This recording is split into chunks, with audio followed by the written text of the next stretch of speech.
सबसे पहले मैं शरद पवार जी का और उनकी पार्टी के सभी नेताओं का तहे दिल से शुक्रिया अदा करता हूं। आज मैं भगवंत मान साहब और हमारे सभी साथी शरद पवार जी के साथ और उनकी पूरे सभी नेताओं के साथ यहाँ मिलने के लिए आए थे। आप सब लोग जानते हैं कि दिल्ली के लोगों के साथ बहुत अन्याय हुआ है। 2015 में जब हमारी सरकार बनी थी तो 23 मई 2015 को एक सिंपल सा नोटिफिकेशन जारी करके केंद्र सरकार ने दिल्ली सरकार की सर्विसेज की अधिकारियों के ऊपर कंट्रोल करने की सारी पावर छीन ली। 2015 से लेके 23 मई 2015 अब मई 2023 हो गया। 8 साल से हम लोग कोर्ट कचहरी के चक्कर दिल्ली के लोग काट रहे थे।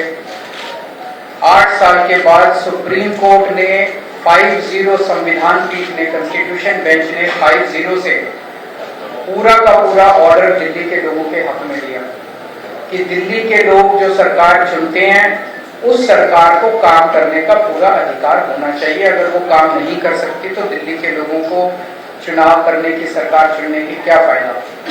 पूरा हमारे हक में आया। लेकिन जो लड़ाई 8 साल में हमने जीती, 11 मई को ऑर्डर आया, 19 मई को 8 दिन के अंदर इन्होंने ऑर्डिनेंस लाके उसको खत्म कर दिया। सारी पावर वापस उन्होंने कहा कि केंद्र सरकार के पास या केंद्र की एलजी के पास सारी पावर होगी। तो जैसा अभी एक्सप्लेन किया कि अब ये बिल के रूप में आएगा पार्लियामेंट में, तो हम पूरे देश में एक पार्टी के पास जा रहे हैं, उनसे निवेदन कर रहे हैं कि दिल्ली के लोगों के साथ न्याय होना चाहिए। दिल्ली के लोगों के लिए समर्थन मांग रहे हैं कि जब ये संसद में बिल आएगा तो इसको बिल को हराना है। तो मैं एनसीपी का, पूरी पार्टी का, शरद पवार साहब का खास तौर से तहे दिल से शुक्रिया अदा करता हूं कि उन्होंने पूरा समर्थन देने की हमें आश्वासन दिया है कि जब ये बिल राज्यसभा में आएगा तो राज्यसभा में इस बिल को पास नहीं होने देंगे। जैसा भी प्रफुल्ल पटेल साहब ने बताया कि राज्यसभा के अंदर किसी भी पार्टी का स्पष्ट बहुमत नहीं है, तो अगर नॉन बीजेपी सारी पार्टियां इकट्ठी होती हैं तो ये बिल गिर सकता है। पहली चीज ये कि ये दिल्ली की लड़ाई नहीं है। दिल्ली के लोगों के साथ जो हो रहा है ये पूरे फेडरल स्ट्रक्चर की लड़ाई है। जिस तरह से पूरे देश के अंदर किसी भी राज्य में अगर वहां के लोग नॉन बीजेपी पार्टी को वोट देके उसकी सरकार बनाते हैं तो भारतीय जनता पार्टी की केंद्र सरकार उनके साथ 3 बर्ताव करती है।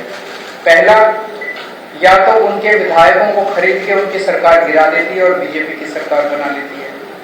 दूसरा, या फिर ईडी और सीबीआई को भेज के उनके विधायकों को डरा के, धमका के, पार्टी को तोड़ के, सरकार को तोड़ के उनकी सरकार गिरा देती है और अपनी बीजेपी की सरकार बना लेती है।